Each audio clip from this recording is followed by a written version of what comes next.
what is, surprisingly, safe for human consumption. Yule gibbons. Many parts of the pine tree are edible. A whole box of Nivea cream apparently. I ate an entire box of Nivea cream when I was a toddler, and the only after effect was that my poop smelled nice for a while. Had a severely alcoholic patient drink 2 large bottles of mouthwash, Listerine etc. every day for about 15 years. You'd think nearly 10,000 bottles of mouthwash would kill a man, but no. At least, not very quickly. I'm going to combine every ingredient mentioned in here into one hearty meal and see what happens. You can eat everything inside of a natural beehive, including the bees. Just don't get stung. When I had my gallbladder removed a few months ago, the doc told me, apropos of nothing, I could eat the stones they let me keep. I mean, I guess they're mostly cholesterol, so it makes sense. Some indigenous tribes eat clay in small amounts due to the minerals and texture. Ballistal. It's a general purpose oil for lubrication and rust protection, and can be used for metal, wood, and leather. It's completely safe to drink, and it even smells like licorice. Petroleum jelly. Small amounts have been used as laxative and stool softener. Methylene blue. Though it'll make your pee turn blue. Shellac. Yes, the stuff they use to seal wood. It's used in everything from fingernail polish to candy. It's secreted by a bug. Yummy. https://n.mwikipedia.org/wiki/shellac. Some packing peanuts are actually made out of cornstarch. They're coarse and produced in a food-safe environment, and all of the nutritional components like sugars are removed so as not to attract bugs. But yeah, most styrofoam peanuts are edible. The ones that aren't made of cornstarch, though, are made of polystyrene, a petroleum-based plastic. So definitely do your research before you decide to sample some packing peanuts. Animals with rabies. Just avoid the saliva glands in that general area. Source: asked our virus professor, because a fellow student took a bite out of a dead raccoon.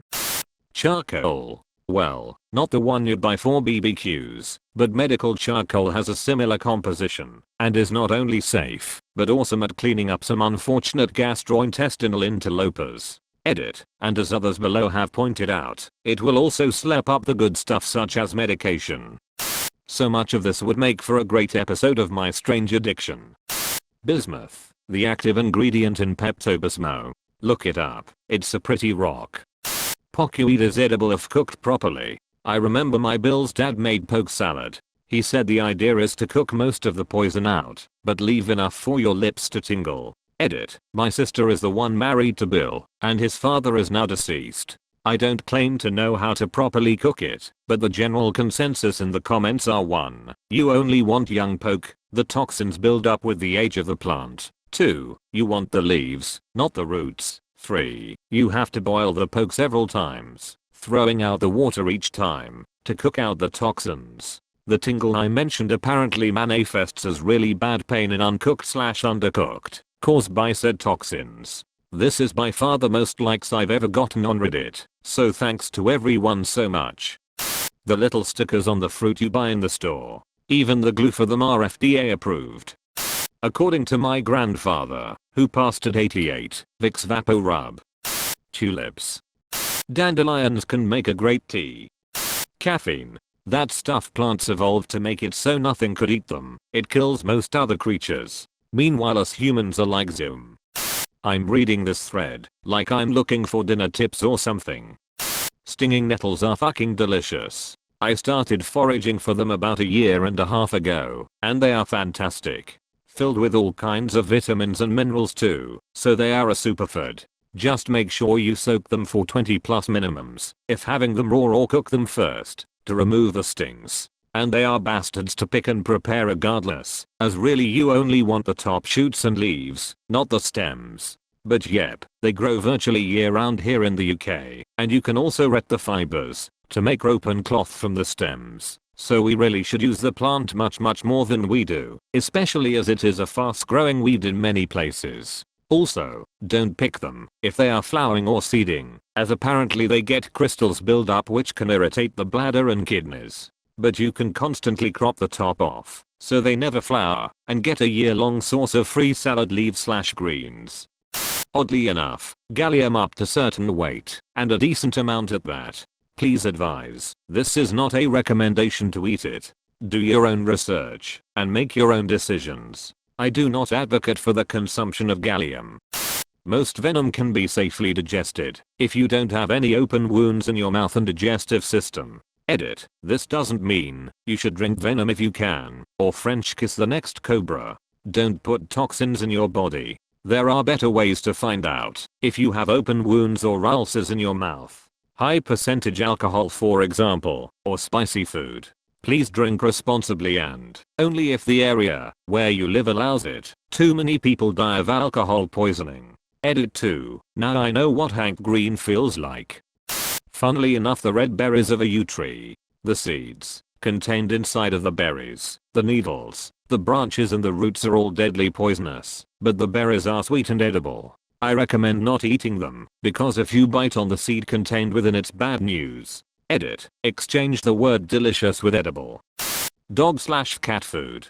The FDA requires pet food to be human grade because during the Depression, so many desperate people died from eating pet food. Adding, I did not expect this to blow up. I haven't done extensive research on the topic, but I learned about this in a college level history class. Thank you for the awards and upvotes. I love Reddit for the complete randomness that brings everyone together. Also adding, I'm honestly amazed by the amount of people that have a dog/cat food. I never would have guessed. One of my great obsessions in life is to think of who was the first person to eat something.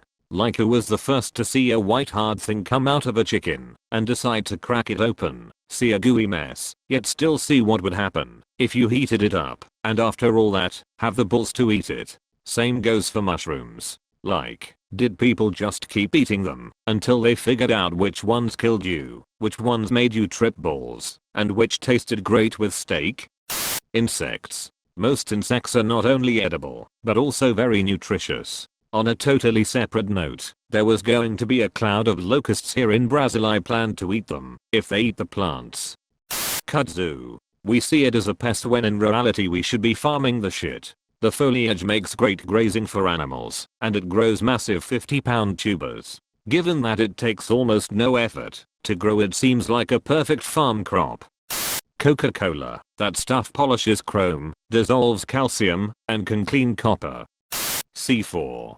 Not a joke. Edit. For doubters. https://www.smithsonianmag.com/arts culture/fishing with grenades and cooking with C4A veterans Vietnam food memories 104,572,114/ https://endpointwikipedia.org/wiki/c4% 28 explosive% 29 ?vietnam_war. It's not recommended, obviously, and it's not good for you to do so, but you can.